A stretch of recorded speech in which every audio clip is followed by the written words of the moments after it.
What's up, guys? This is SinWithVengeance, and I'm back here with another Madden NFL 18 Cincinnati Bengals franchise. And today, if you're wondering why you're seeing this on your screen instead of actual gameplay, and the video is shorter by usually by a lot, but this is going to be a recap video because the gameplay, and I do listen to your comments, trust me.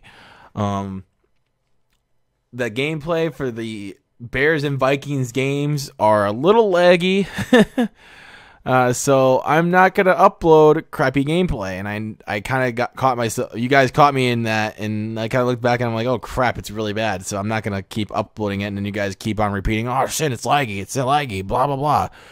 I know, I get it. So I'm doing this instead. So you guys don't have to have, a seizure when you're watching my videos. Anyway, as you can tell, the Bengals continue their winning ways against the Chicago Bears, which is really not much of an accomplishment. But the Bears end up taking a loss here, 24-10 to our Cincinnati Bengals. Take a look at the yards gained here. Rushing yards, we dominated in the rushing game. Giovanni Bernard went off, and then offensive passing yards, we really didn't do a whole lot. Trubisky actually had a pretty good game. Other than that, we dominated in pretty much every other stat. Total yards gained, we outgained the Bears by only 13 total yards, but we forced 3 turnovers and had 3 third down conversions. Red zone percentage was 100, and we had a field goal inside the red zone as well. And the Bears actually dominated the time of possession, but they just couldn't get anything going on offense. That sounds about right for the Bears.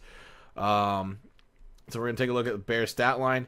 Trubisky went 297 yards passing on 18 of 29. Got sacked 7 times in this game. That's not very good, if you ask me. But other than that, 1 touchdown, 2 INTs.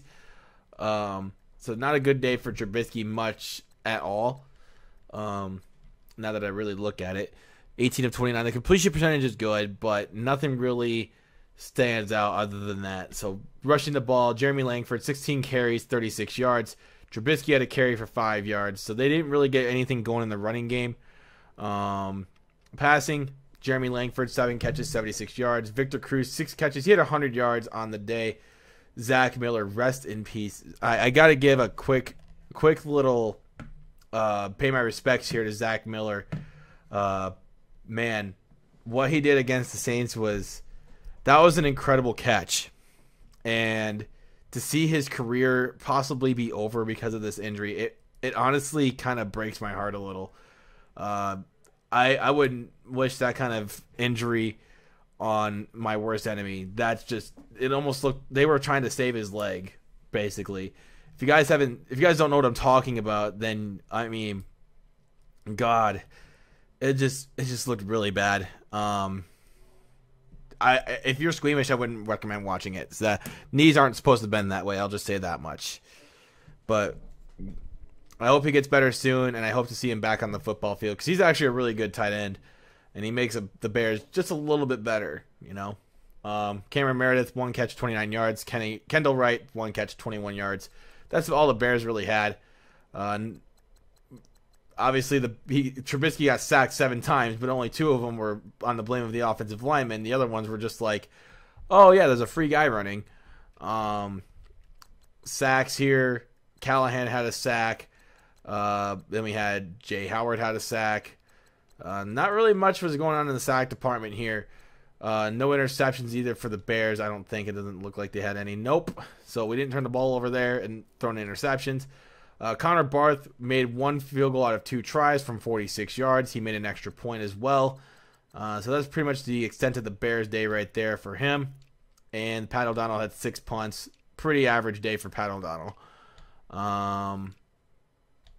Don't really care about downs played. Bengals side. Dalton had 109 passer rating, 182 yards passing. Got sacked twice, 2 touchdowns, no interceptions. He had an 80-yard completion down the field. He went 6 of 18 passing, though. Not a very good day completion percentage-wise. But he didn't turn the ball over, and that kind of says a lot. Only on 33% completion. Wow. Giovanni Bernard, though, saved the day. 31 carries for 205 yards and a touchdown. Dude was on fire today. And I think he had a 64-yard touchdown run and go for a touchdown. So he had himself a ball game. Jeremy Hill, 2 carries, 5 yards. Nothing special there. John Ross, 5 catches, 180 yards, 2 touchdowns on the day. He had 1 for 80 yards. I think that was on an out route to the one of the first plays of the game. He took an out route all the way to the end zone. Giovanni Bernard, 1 catch, 2 yards. No one else caught a pass. And that's kind of sad. Blocking. No one really gave up a sack except for Michael Bowie. Defensively, though, we put up ourselves a good game. I tell you what. Vincent Ray, 2 sacks. Kevin Minner had a sack. Carl Lawson had a sack. Geno Atkins had a sack. Wallace Gilberry had a sack. And Pat Sims had a sack. Interceptions. We had a couple. Josh Shaw had an interception. And Drake Kirkpatrick had an interception. And we just had a really good game defensively. I mean, that was probably one of the best defensive games we've had all season. Jake Elliott made 1 from 43 yards, 1 of 2 attempts, 3 for 3 on extra points. Good day for him. Obviously, we would like to make him have made both field goals, but we can't have all what we want, can we? Nothing really there that we're missing out on. But other than that, that's going to wrap this one up as far as the Bears versus the Bengals. The Bengals took this one 24-10. In the next game, we will show you it's going to be the Vikings versus the Bengals in Minneapolis. And that's going to be a recap video for you guys as well, because I'm not going to show you guys leggy gameplay. But if you guys enjoy anyway, drop a like. If you're new to the channel at all, hit that subscribe button. Until then, peace out.